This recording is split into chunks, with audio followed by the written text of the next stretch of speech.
Thank you for listening to the In the Fence podcast with me, Buckner, Aaron Fled, and John Zaretsky. Remember to leave us a review if you like what you hear and subscribe.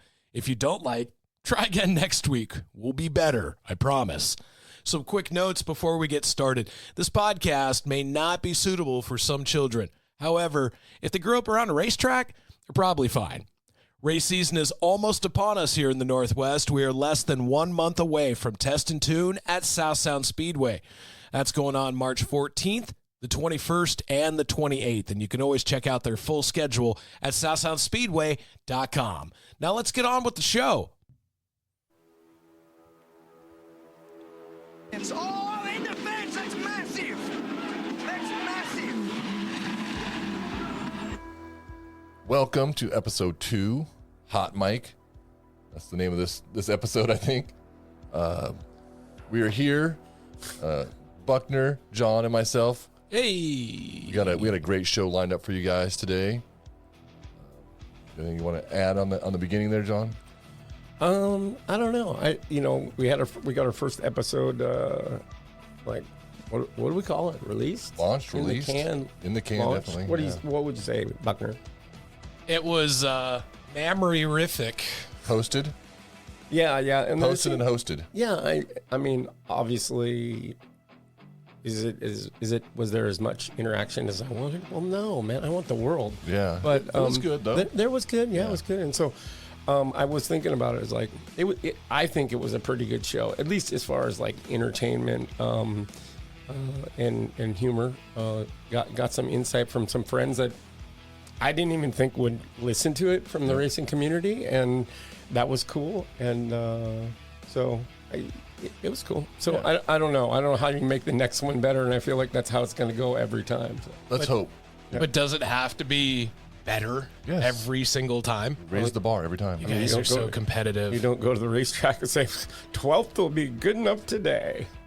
I've been there where 12th has been pretty good. I mean, I don't know that it's ever been that way. I've for sure been like, hey, 12th isn't so bad with what I got. Yeah. I just want to give a round of applause for Aaron for you got the first show up on iTunes, Spotify, all the channels so quick, man. Yeah, anywhere you want to catch your podcast. So I looked before we started recording today, and we have a 4.8 star review. 4.8? 4.8 on Apple Podcasts. That's awesome if it's 5, but if it's 10, we're not doing so good. Yeah. So. No, it is 5. So I will say this: anybody that tuned in last week, great Greg Scott and Tammy Denton. Tammy may have listened because she did like some of my other posts. I didn't see that she liked the posts on Facebook about it, but we were finding that Greg couldn't figure out how to listen to a podcast. Well, no, of course not. I mean, to start off with, he got an Android phone. So, poor guy. You just won't let him live. You gotta know him.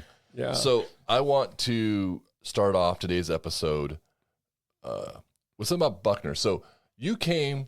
So last year, you came. It happens. Okay. Last year you came to a race that we had. We raced predominantly the USA late model races at South Sound Speedway. Yep. And also at Mission Valley. Am I supposed to say it the way I say it? John has a nickname. He has a nickname for everything, so he nicknamed the series as well at South Sound. Yeah, USA Trump Late Model Series. I mean, because we had to put USA in there. Yeah, I figured it was USA. Should have Trump in there for some reason. Yeah. So I'm sure. And Nick always looks at me and shakes his head. So I did talk to him yesterday for a little bit, and I was supposed to call him today, and because he probably wanted us to plug anything, but I know what he wants. Doesn't want us to plug anything. No, he wants to disassociate as much as possible. Maybe that could be it. Quit saying South Sound.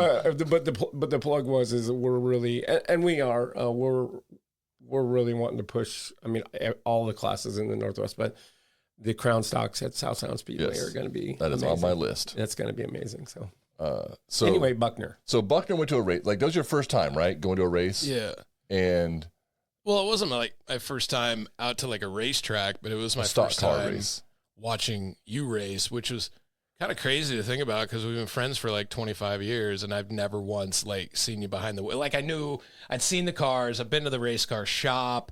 You know, he's out in the weekend. He's going this place, going to Vegas, going to Idaho, Montana, wherever. But I've never actually seen you do a race.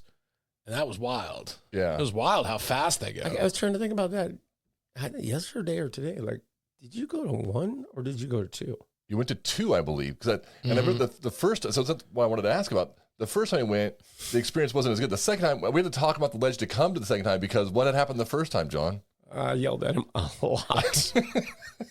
Yeah, you definitely got some anger issues. I definitely felt like I don't know about that. In the movie Days of Thunder. And then Aaron would pull the car, and he's like, "Oh, we got to jerry-rig the thing, bro!" And then he starts hammering away, takes the suspension component out. This son of a bitch, motherfucker! Hey, get over here and grab this! And I'm like, yo, y'all need to relax. This is supposed to be like a fun day of racing, and this guy looks like he's trying to win the Winston Cup. Winning is fun.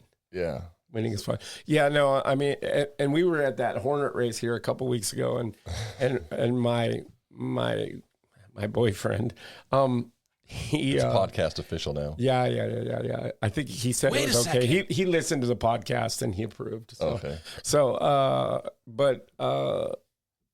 like I was doing a little bit of hollering because we were having motor issues there. And just a little bit of hollering? And you know how to do just issues. A little bit of hollering? I'm going to go back. I hollered at Nino a lot. You weren't hollering about the engine or the getting hit and pushing the wall or uke tires, whatever else. I mean, you did, but what you yelled about the most about was the dumbest thing, but it's like it was race day John. Like, and everybody's ever been to the track with John knows this. And Buckner figured it out last year. I now Deer know in the headlights he has a had reputation. no idea.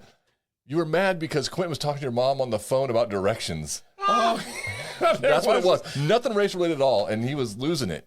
Well, that's not true. I was in the car and I was trying to figure things out. I was trying seatbelts. We're doing the seatbelts, and he's standing outside the door. My mom's not there yet, and I think I was setting. We hadn't even started the race. I was adjusting the seatbelts so that it would be somewhere in the middle, so that Keith and I could both use it. We're not exactly the same size, and so he's doing. And he's like standing right at the driver's door, like a fucking car owner would do it, because he's the car owner. Like he's the car owner. He was the car owner, and so yeah, I'm trying to step it up because I realized I only said fuck one time last episode. You did a pretty good job.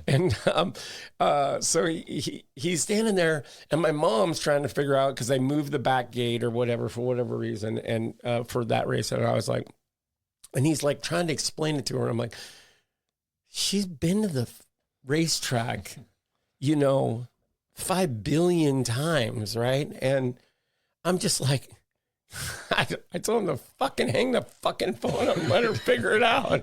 I did, but my boyfriend said, because he watched, and and there was a times I yelled, and I yelled at Nino a couple times about doing something or whatever, and it's not just that I want to yell. I feel like the people that I surround myself at the racetrack, I know their capabilities, and I want to push him to be better wherever it is. And so anyway, my guy says, yeah, it was weird. He said, you yelled at a bunch of people. He says, and they just went off and did what you said. And it wasn't like they weren't phased. They weren't upset. They didn't do anything. They just did their thing. I'm like, yeah, I mean, it's kind of a normal. Buckner's first time was probably a lot for him because he didn't know what normal was. No. Had no idea. No. Here's the thing, is that I had gotten to a certain point in my career where people don't talk to me like that, because I had worked my ass off to get to a certain level in radio broadcasting. Most salespeople will come into the studio and go, oh, hey, did you get my email? Okay, fine, thank you. Oh, don't want to interrupt. Okay, go back to your recording. Because on the radio, you're talent. At the racetrack, you're a speed bump. Yeah. I learned that. Right. I learned that and so quickly. My retort to that would be, I've got to this point in my career where the people who are surrounding me at the racetrack know how to put a fucking hood pin in. Yeah, I had no business being there. It the was fun to be a time part of it. Was much better, though, I think. You knew better. But you'd asked, is John going to yell at me? I said, yeah, probably. Why? That's just, yeah. I specifically remember going into the trailer, and I think was Vic with us the first time around. And I go up to Vic and I go, "What's his deal?" And he's like, "That's just John. That's race day John, man. That's race day John. You just, you got to just get with the program. That's how he is." And I'm like, "Son of a, that's a lot. That's a lot." You can see the veins popping out of his forehead. Imagine being in a car, trying to drive as fast as you can, and then John's yelling at you in the headset while you're driving. He doesn't do it often. He's pretty mellow on the radio. But it's when you here's my thing, right? Here's my thing. It's been this way over the years. So I spotted a lot, right? Like there's been times where I've been fortunate enough to get paid and flown somewhere to spot for someone. And then, a lot of times it's been one of these, spoon-fed babies that, I was hired by like a team that they're driving for, and then some spoon-fed babies in there. And it's their meal ticket, right? It's like the team I'm going with, like Dave Reed or Rodman or somebody like that or MMI. And so you get there and and the kid's doing something, and the kids are talented, right? Here, I want to hate 13-year-old kids that drive late model cars or whatever it is, Arca, Menards, West cars. I want to hate them, right? Because I'm professionally jealous. I don't have any money, And I'm at old. 13, you didn't have that golden ticket. No, we weren't allowed, even if we did have it. Right? Yeah, you can race till you're 16, but you're there and you see the kid like this kid just sat this thing on the pole, right? This 13-year-old kid just sat this thing on the pole, and he's running around there. And it's a totally different perspective. Even when I'm driving, it's a different perspective as you're a spotter and you're up there and you're looking down on it, and you can see like, hey, if this guy changes his entry arc, right, or he rolls the center a little differently, like we move the car up, like a foot. Like we're going to get a better exit and we're going to drive underneath this guy, and you got him set up for the next corner, wherever. So you tell the kid and you tell the kid and you tell the kid and you tell the kid and you tell the kid and you tell the kid. And pretty soon I'm like, are you fucking stupid? Move. Right? I'm like, you're talented enough to go track record speed, but you're not talented enough to move the car fucking 6 inches. I mean, you're a fucking idiot, right? And so then I can hear like, with Reed's program, there's a couple channels, right? And then I get this other channel in my ear, and it's Dave going, "Man, I gotta get paid. Don't talk to that kid like that." So anyway, and I'm sure the kid driving, he's not exactly. His dad has never said that to him ever. Never. And there's a stranger in his ear. Yeah. Well, that, and I'm some old guy, and he doesn't know who I am, and he did, as far as he knows, like I ran 3 street stock races in my life, and I don't know what the fuck I'm talking about. I'm like, well, I might have ran 3 street stock races, but at least I ran more than iRacing. So if you come this year, which I hope you do, just bring your thick skin with you. And that goes with anybody who's going to wander by the pits. Because it's like a grenade. It just goes off and it's everywhere. It gets everybody within a 3-pit radius. And I would have imagined that other people are as loud and proud as John is. No, but no. They pretty much just keep to themselves and they race and they're quiet. And then I'm like, I was over grabbing a Coke from the vending and I could hear you from, and that it's not exactly close. Yeah, I mean, I don't yell at. Well, that's not true. I mean, I've yelled at some people. I don't usually. You're passionate. You're a passionate. Like if person. there's an on-track skirmish between Aaron and somebody, or myself and somebody, or one of those 13-year-old kids I'm working with and somebody. I thought you said turn your phones off. I think that ain't my fucking phone. Let's see if that helps it. Sorry, guys. Okay. All right. Can I steer it really quick? Yeah. Steer it away when you were younger, John, because we're talking about, you being loud and proud, which we love you for now. But what was one of the most volatile moments in your racing career? Have you ever thrown a helmet at another driver? And I mean, I'm guessing we're going to be past the statute of limitations if that happened like 20 years prior. It kind of came up in our last episode, right? Like it came up about me getting in a fist fight in 2004 when I won the Fall Classic in Yakima. Oh wait, let's say R.I.P. R.I.P. Yakima. I was there driving Anthony Chris Lester's limited late model, and it was fast. I'd already won with it at Monroe. Is Anthony still racing? Maybe. No. I think they live on the eastern seaboard of Canada. They're from Canada. They don't really like me, so. That's fine. We won't tell them. I mean, they're on the whatever. show. They could probably They'll find out. But I was driving their car, and I was out in practice. There's a fall classic again at Yakima, and I'm like doing this deal. And I was actually also working on Nema Lang's car with his group of guys. And so we were parked right next to each other. And there was this guy, and I don't know, for whatever reason, is like, he was mirror driving everyone in practice. Like just blocking in practice. So I got up behind him and I went to try to go around him. I went to try to go on, and he ran me in the dirt a couple times, this and that. And this happened for like 4 or 5 laps. And probably what I should have done was just like rolled out of the throttle, right? But for me, it's not about putting up a number in practice. It's about seeing, can I pass cars? Will what I have pass cars on the racetrack? And so the guy did it. So like we in turn 1 and 2. And so he did it, and he started chopping me off. So I just sent him, right? I just sent this dude. And so he went spinning off into the dirt out there by like 82 and right next to the highway, and he's over there. So I ran a couple more laps. They didn't say anything to me. They didn't blackmail me anything. So I come pulling in this. So I'm going to work on Nema's car, and I was going to work on Nema's car, so I'm not going to drive the car anymore for the day. So I'm getting out of my suit. And so I got a T-shirt on, and I'm in my underwear, and this guy comes fucking running over, flipping out, and I was inside this little pit cart trailer. And You don't remember who this guy is? I don't know. I didn't know him then. Okay. Right? I mean, the car was something, yeah. It looked like one of your old figure 8 cars, right? It didn't cross your mind for a second about the car that went into the dirt that was behind you? Yeah, I'm sure he would. I thought he'd come down yelling or something like that. But this guy comes down there, and he's cussing and swearing, carrying on.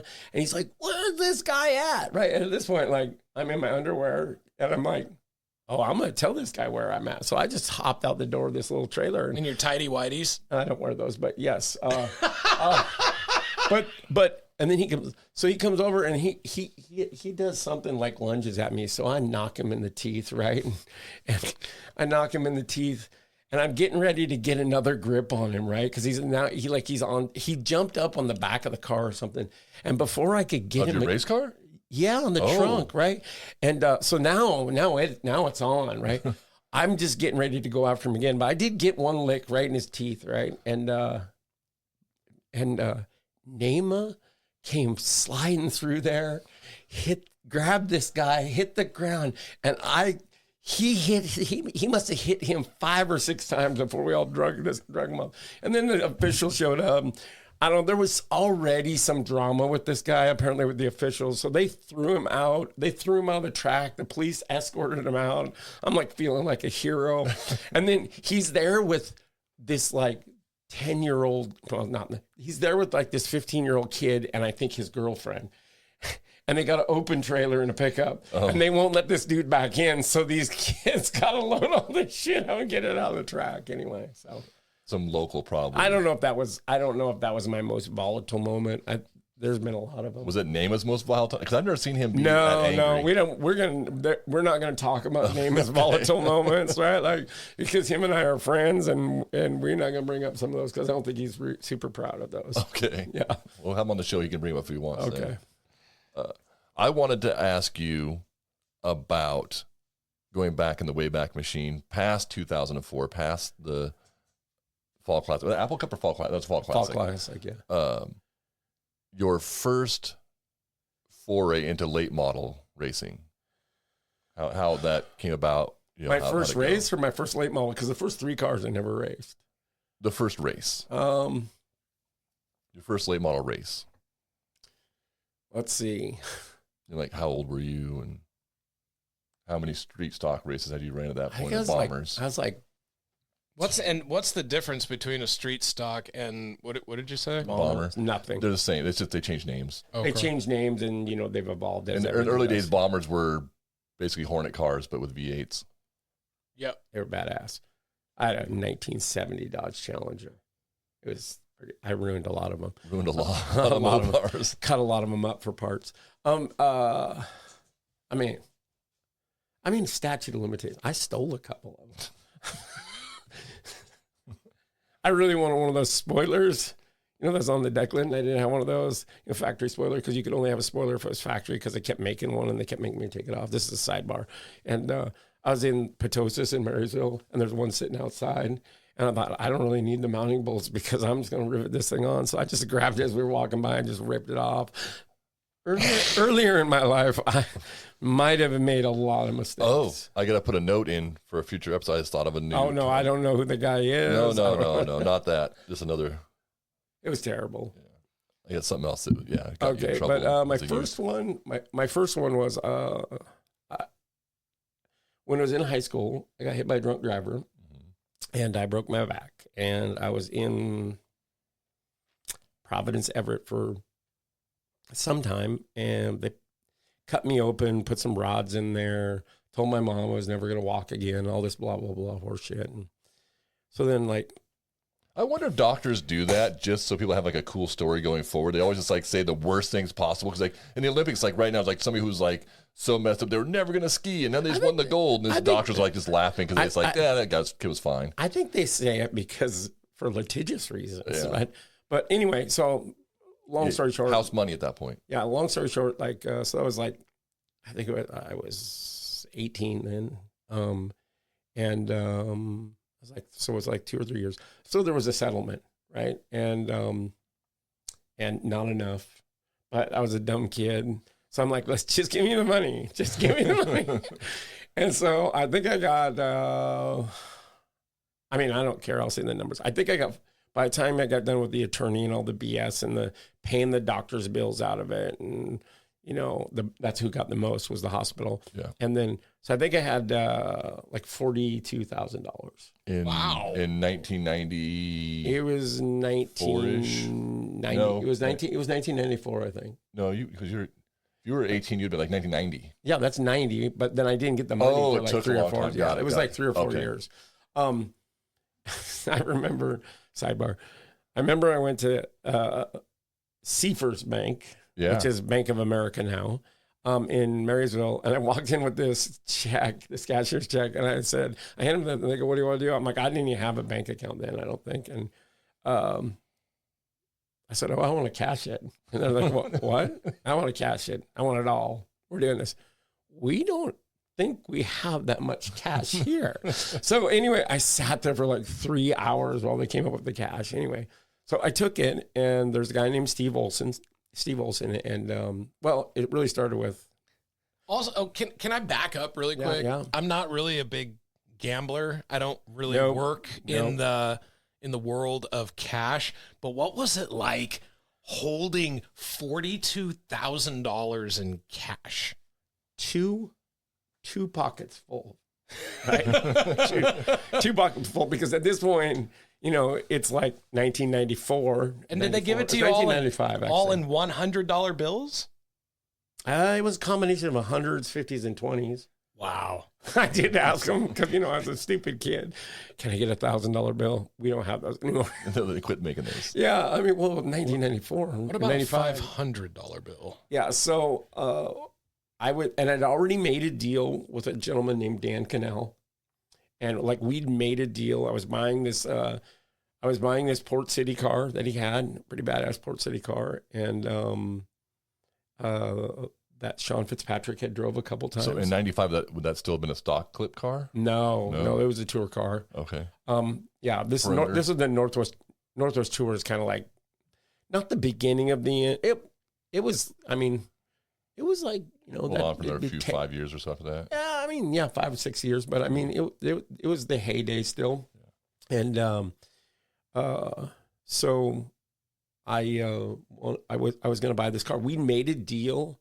He knew I was getting some money, and it was like one of those deals, like they kind of kept pushing me out for 2 or 3 weeks for the money, and so and I made a deal with him to buy the car. It had this bitchin' K-Tech motor. I don't know if K-Tech is these big engine builders back east that build Chevrolet motors, and it's a Dorton's deal. And I made a deal to buy the car and the trailer. He had an open trailer in the box, which is, open trailers, ramp trucks are kind of my thing. And did you have a truck at the time to pull that? Nah, I think what did I have?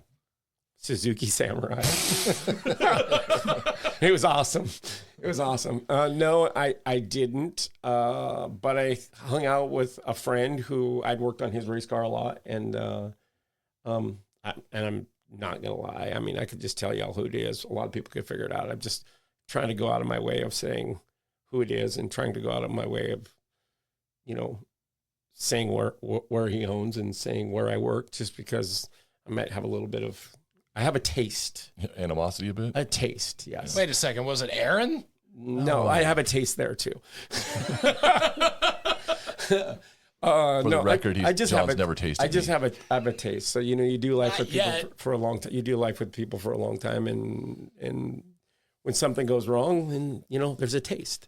And I'm not saying, yeah. So there's a taste. So anyway, he had a truck. Some friends had a truck. Whatever. Anyway, so I get the money and I go over to this guy's house, Dan Cannell. Cool guy. Like we would. I haven't seen him for a long time, but I'm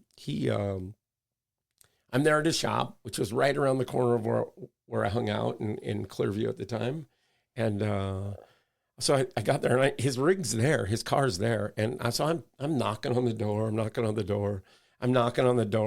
he knows, and I called him, left him a couple messages. I can only imagine an amped up 22-year-old John with race car money in his hand, just trying to give it away. I think I might have had my friend's box van, which is what we hauled his race car with. And I was long ramps. No, because I bought the trailer too. I was buying the trailer. Okay. And so I knocked on it. And you want to know about one of those volatile moments was finally he opens the door about a foot, and he goes, "I don't want to sell it." No. And I'm like, and I think it was like $28,000 or $26,000 or something. And so I told him how awesome I thought he was, and dejected, and went on my way and went back to wherever it was. And so I'm in my friend's shop in Georgetown. At the time, it was in Georgetown in Seattle. Oh man, Georgetown looked a lot different back then. And so I was in the shop, which is where his race car was, and I'm dejected and I'm kicking rocks and this and that and blah blah blah blah, and so in comes this guy his name's Stevie Olson, and not super cool guy. Used to race on the Northwest Tour. Had this super kicking pace setter car, which is probably what I really would have preferred to have. And I mean, I'd seen the car when Roy Gidland and Kevin Stembaris were building it. It was like Kevin's colors, right? And those are two. Kevin Stembaris is back east now, and Roy's back east now, and they all had storied careers working on Cup cars. And now, like, Roy goes to tons of late model races, works with a bunch of different guys. And so this car's beautiful. I mean, it's beautiful, like, powder coated and this and that, and it's just awesome. And it had an AC Nutter, the late AC Nutter, just passed away not long ago. R.I.P. Yeah. It had one of his motors in it, a good motor. And so I had mentioned how much I was going to pay for this Port City car, which was older, but a lot of updates. And I was dejected, and Stevie says, "Well, I'll sell you my car." And I'm like, right now? Well, I'm going to be the rookie of the year. And so the last race was at Portland, and it was that weekend. And he's like, and I had every intention of going and racing my first ever late model race in the Northwest Tour on championship night, right? And so, on a road course? No, it's at the Speedway. At the Speedway. Okay. And so then Stevie said, "Yeah, I'll sell it to you." And we agreed upon a price. And of course, I was doing my wheeling dealing because he had a pretty cool box van or dually, and he had a pretty cool trailer. So I was trying to buy everything, right? Now I wasn't getting her done mostly because I didn't have enough money. And so you were in for this one a little bit more or less. I was all in. All of it. All in. I was all in trying to get at the stuff. So what happened was, we got to Portland, and he says, "Well, come down and I'll let you drive the car in practice." And I'm like, "This is tourist." I'm like, "All right, if you let me race it." How many practices had you practiced in a late model at that point? Oh, I didn't. You asked for my first race. My first race was in Crazy Carl's car. Okay. Yeah, I'd ran a couple races. My very first ever race in a late model car was in Crazy Carl's, and he had some legal issues. And I drove his late model, and my first late model race was in the rain.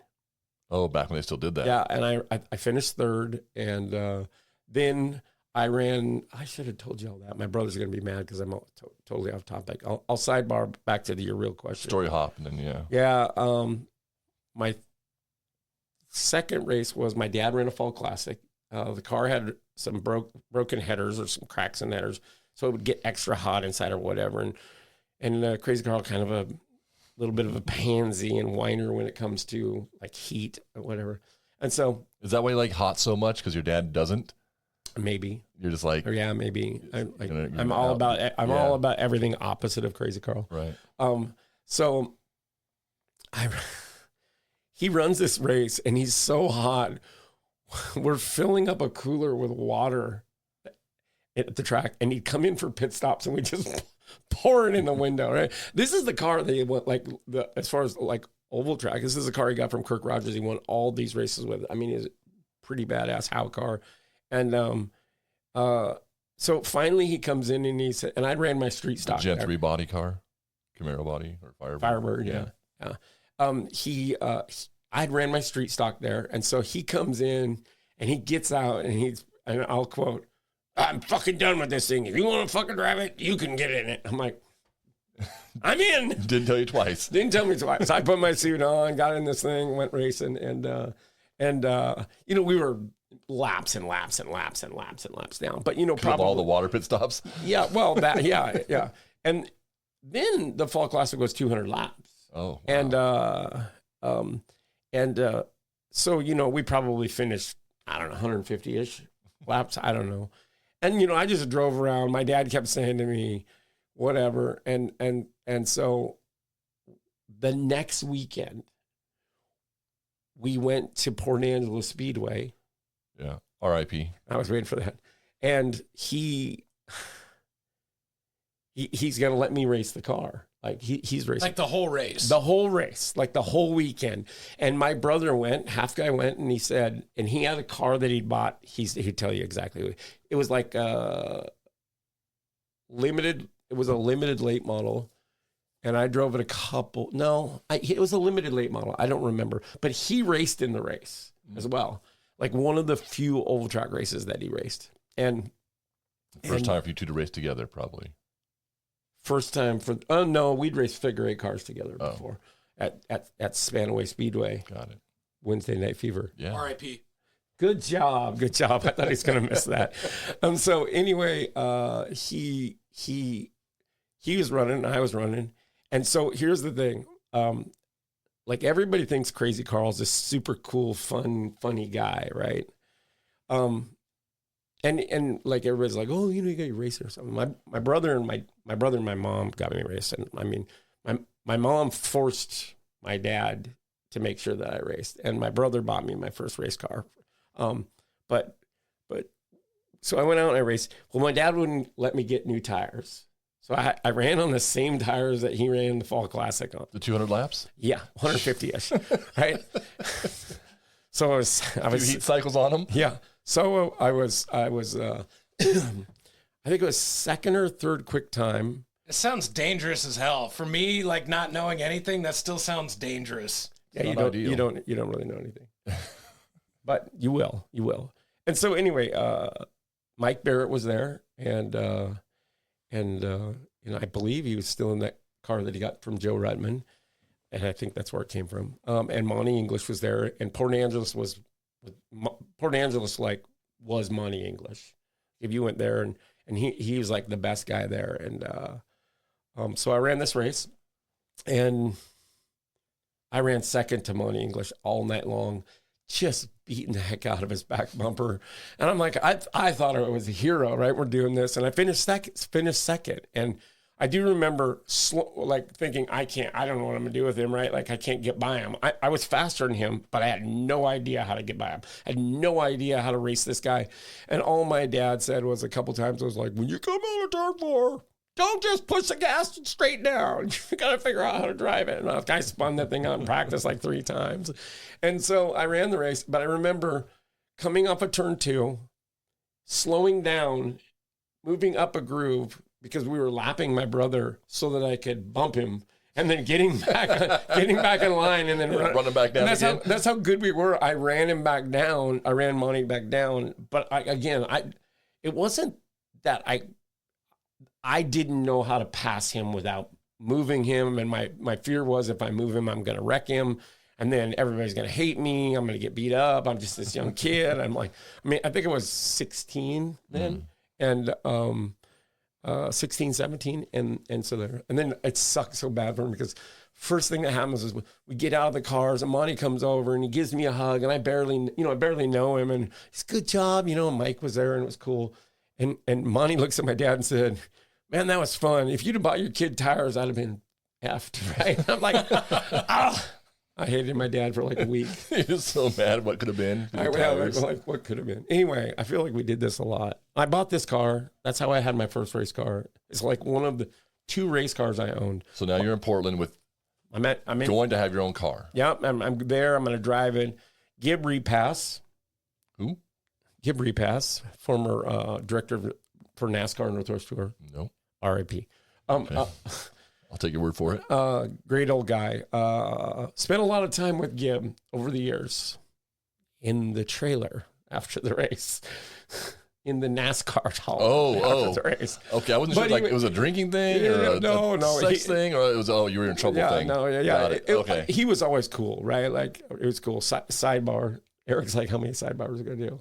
So many sidebars. I know the sidebar was like my favorite. It was like I got together with Gary Lewis, as we did. Yeah. And at Yakima, and I had the race won, and I got spun by somebody, and I was coming back through the field, and I got spun. Anyway. And so I got a piece of Gary, and he got a piece of the concrete in the fence, right? He got a piece of the fence. And so afterwards they come in, and one of the very few times, I think, because you'd be in the NASCAR trailer, which was like at the time a converted travel trailer. And so I was in there, and Gibbs said to somebody, close the door. And the door was never closed. And Gibbs, and you could just feel that pit in your stomach. Right. And I'd already had conversations with Gibb, and we were acquainted friends, if you will. And he said to me, you gotta chill out. He says, you gotta calm down, son. That was him. He's like, you gotta calm down, son. He said, you're so fast. He said, but you gotta calm down. He said, I said, these guys all want me to shut you down for a month, throw you out. And this is my favorite part. He goes, I'm not going to do that. He says, you're putting more people in the stands than those guys do. So that was it. Gib Repass said when I got to Portland with Stevie Olson, it's championship night. You can't let that kid go out there and drive that car in practice. So, of course, I went a little bit sideways again. And then so then Stevie said, I'm just going to run one lap for my rookie thing. I get the points, and then I got it one. I'm going to run one lap, and I'm going to pull it in. And I said, you're an idiot. Why don't you go out there and try to win the race? And he was good, right? But so then he goes out there, and he is not running well, probably because he was nervous. And we'd made a deal prior that he was nervous he was going to wreck the car and lose a deal? Yeah. Yeah, and we'd made a deal, but obviously it was contingent on the car came back, right? Yeah. And so he spun out, backed her into the turn 1 fence. And softly? It bent the rear clip, ruined the fuel cell, screwed up half the body. So he comes in, and I'm like, at the time, I've got 40 grand cash in my pocket, cash. And I brought a guy with me who used to work at my friend's shop, who carries.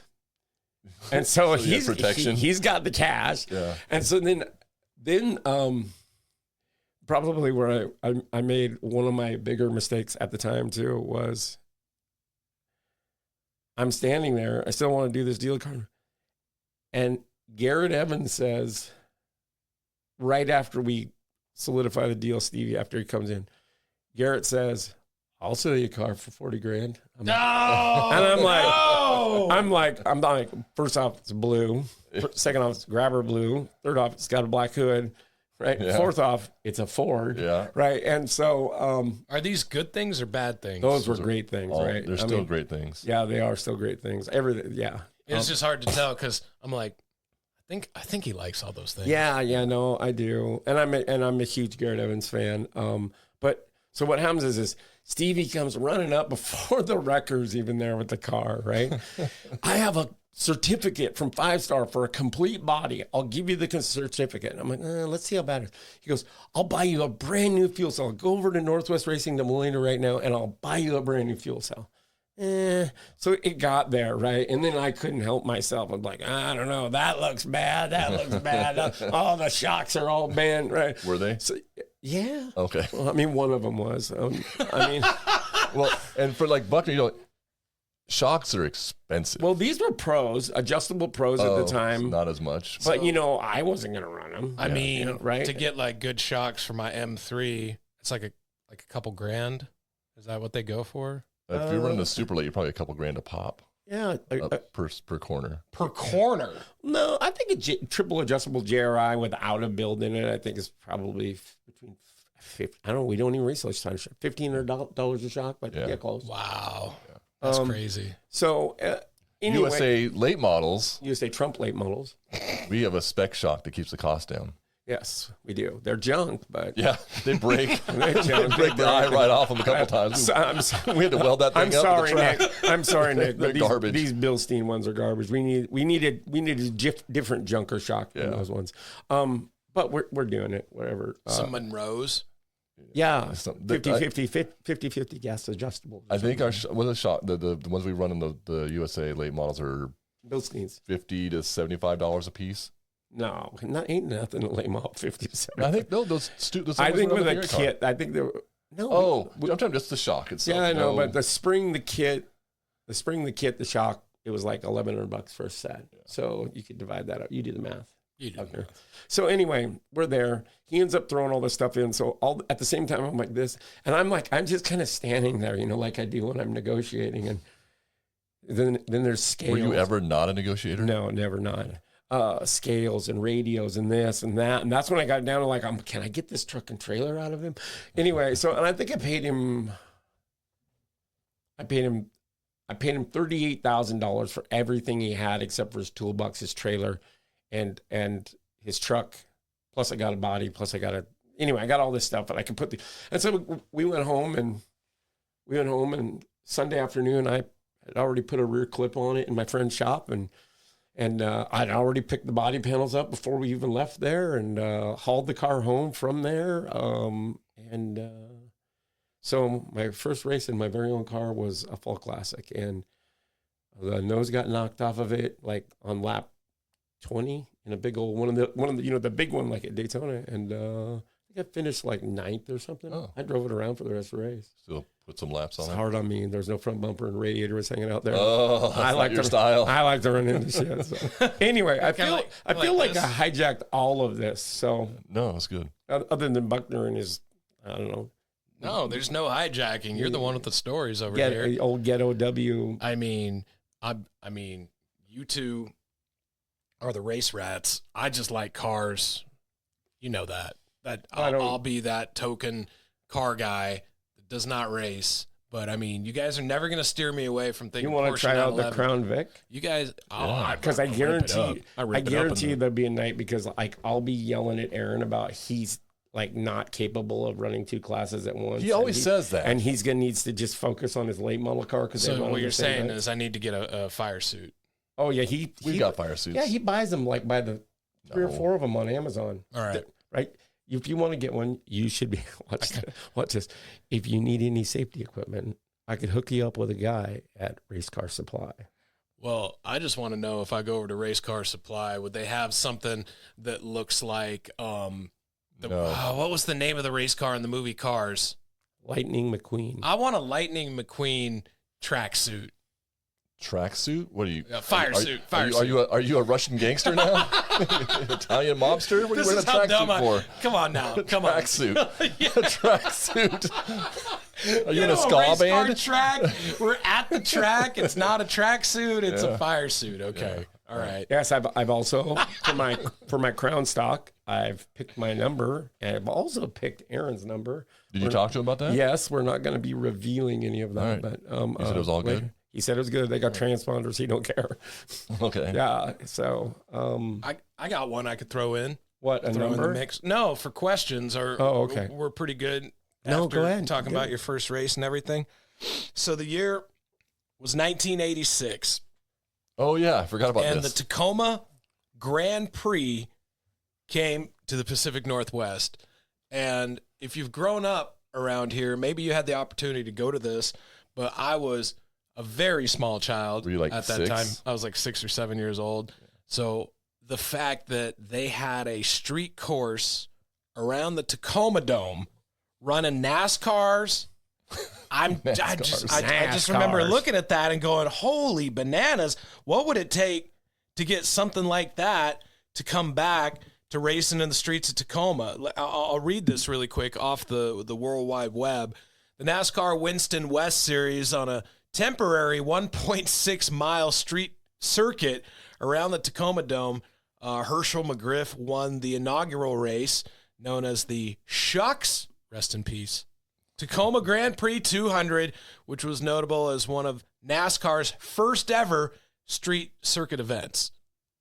Oh, I didn't know that. I didn't know that fact that it was one of their first street circuit events. I didn't go to the first one, but here's some crazy stuff. Did you went to one of them? Yeah, I did go to one of them just to watch. Obviously, I think 86. I was like 86. You'd have been 13. I was in 8th grade. Yeah. You know, or watch this, grade 8. I didn't go to the first one, but I did. They were on TV. Oh. On like one of the big 3 channels. Yeah. It was a big deal. It was cool. You never ran a West car though, right? No, I practiced one. Yeah. I run into too much shit to get deals like that. Random thought. If I were to like go on to eBay or something and find one of these NASCARs that they ran back then in a race like this, could you guys make it street legal? Or there's like no way? So basically, But anyways. You have to have a horn, so John's down for that. He loves horns. But anyways, well, man, Buckner, I love you, but that's just some dumb shit. We're not going to talk about. All right, fine. I didn't think it was that dumb. I was looking at some of the cars from there, and I was like, oh, that's a G-body. That one looks like a, Monte Carlo. Yeah. Oh, that couldn't be so bad. Throw some headlights in, call it a day. Or you could just buy a G-body and take the headlights out of it and paint it like a race car. Right. It's not the same. It'd be a lot easier. Yeah. There is like, I follow quite a few Facebook groups. There's like, a handful of them all about parts and restoration for old cars like that. Old race cars. That is a thing that people They don't do. make them into street cars, They bro. just restore them They back just to restore their them former glory. They make tractors. Like you can run. It's called Sovereign, and that is a group of. I don't think it's SCCA.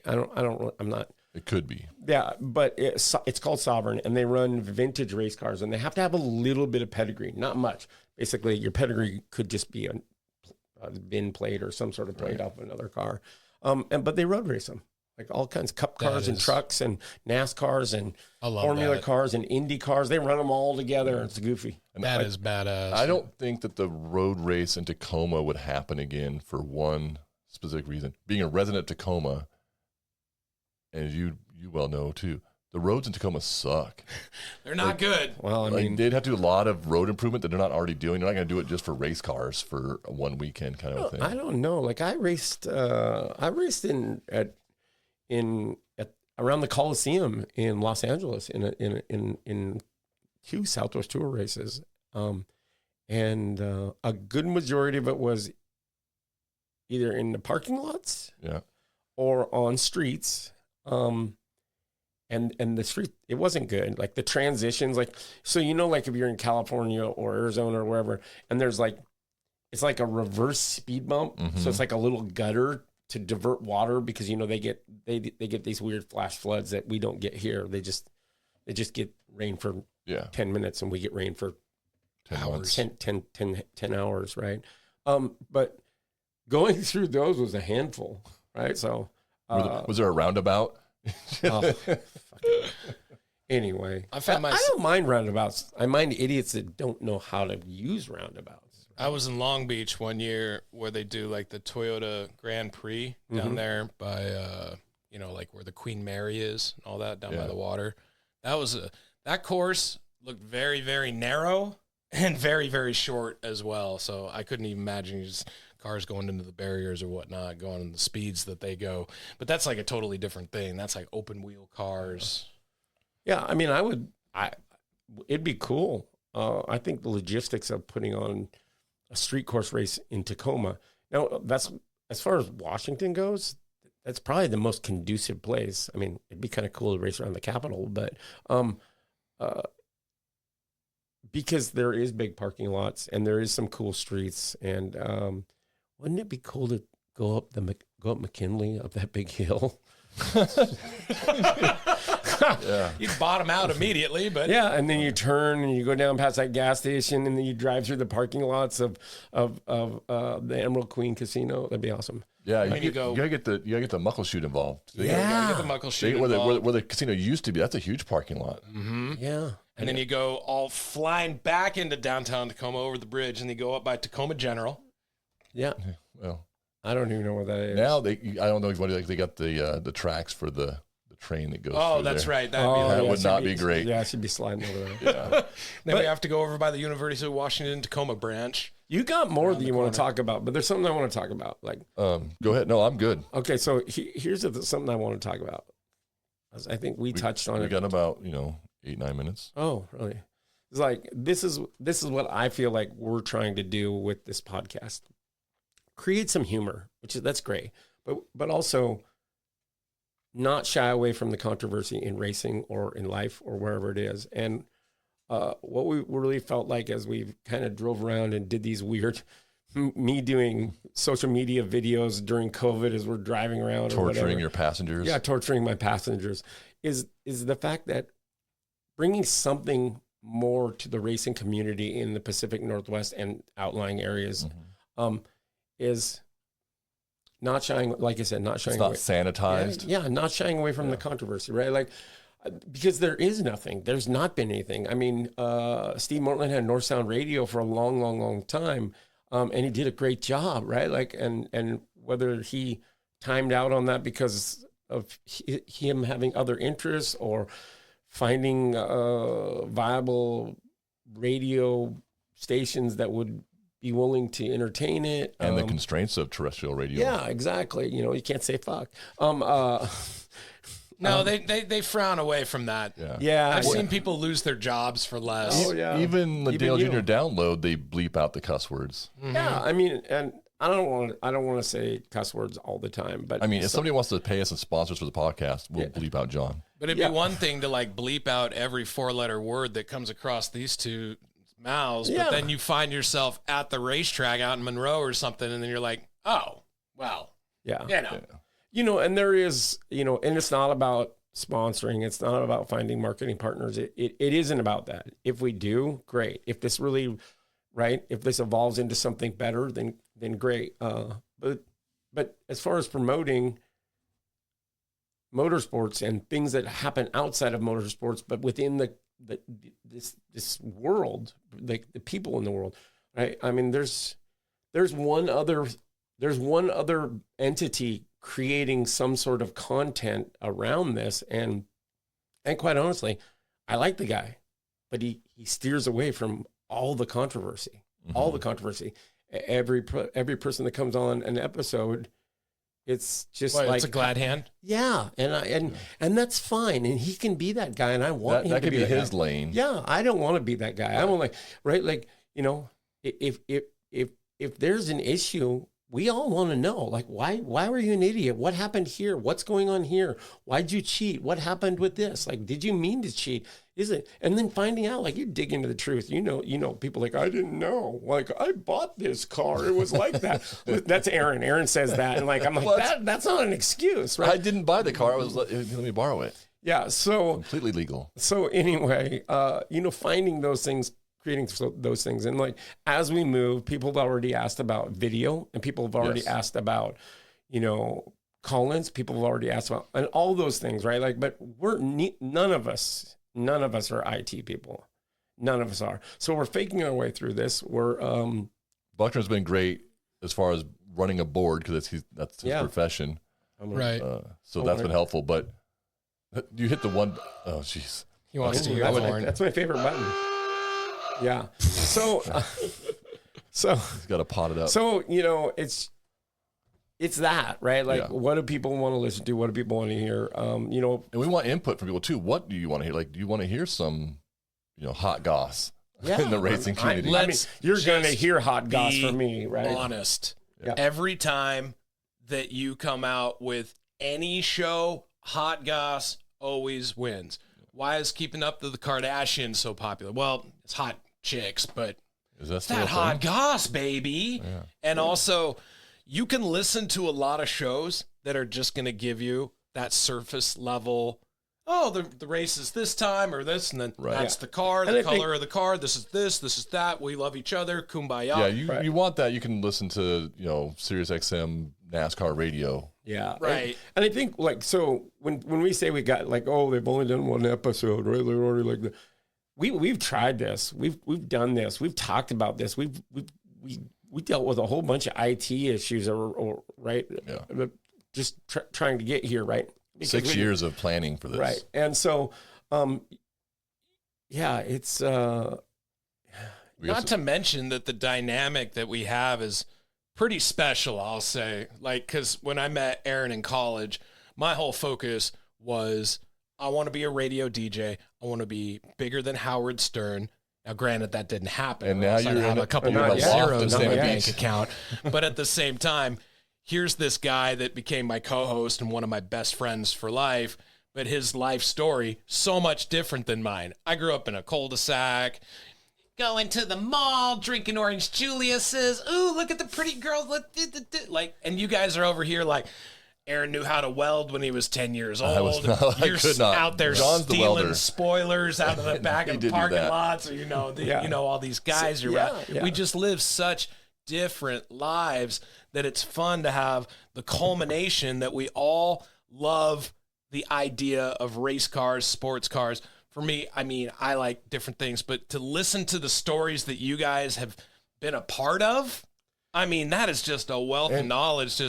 And times were so much different when you guys got your start compared to a little more PC in 2026. But it's also fun to go back and hear those stories because we might not get to experience that again, Yeah. And maybe not all the stories will be about racing. That's another thing. We can pivot on this podcast. We can. Right. That was the point of it too, was one of the things that I had said to Aaron is like, I want to talk about things other than racing. Yeah. Not other. I want to talk about racing, but I want to talk about things outside of racing as well. For me, racing got me to a lot of places in my life. Racing also got me to a lot of shitty places in my life. And so I think what I was really trying to say is, like, first one, now this is the second one. We're moving on here. Also, I don't think everybody wants to hear my stories all the time. So when we get to race season, while we may sidebar off to things that aren't exactly racing, when we get to racing, there'll be more. I will say this. I'll say the same thing. If anybody wants to be the statistician, you can go to the other radio program, because my thought on that is, if you want the stats, buy a ticket and go to the races. Which you should do also. Yes. Yeah, but if you want that hot goss and maybe some really crazy stories that you're not going to find anywhere else, this is the spot for that. For sure. Did I show John? Can I show John the truck that I found that I thought would be added? You've got 20 seconds. Oh, come on. That's not enough. Well, first off, we already talked about it. We'll We'll do the next episode. Yeah, you can't show photos. Yeah. Ain't nobody can see That's that. even better when you get denied at the end of the episode. Man, this thing is so badass. I want it in the paddock, and so we could like take it out to the track. The paddock. The paddock. What the hell? What's a paddock? What This isn't track day, dude. Jesus. I hate you guys so much. All right, we gotta go. We gotta go. All right. Click, subscribe, follow, like, share it with all your friends. The In the Fence podcast with John, Aaron, and your friendly neighborhood Buckner. Yeah, and also social medias in the fence. Check it out on all of them. Yep.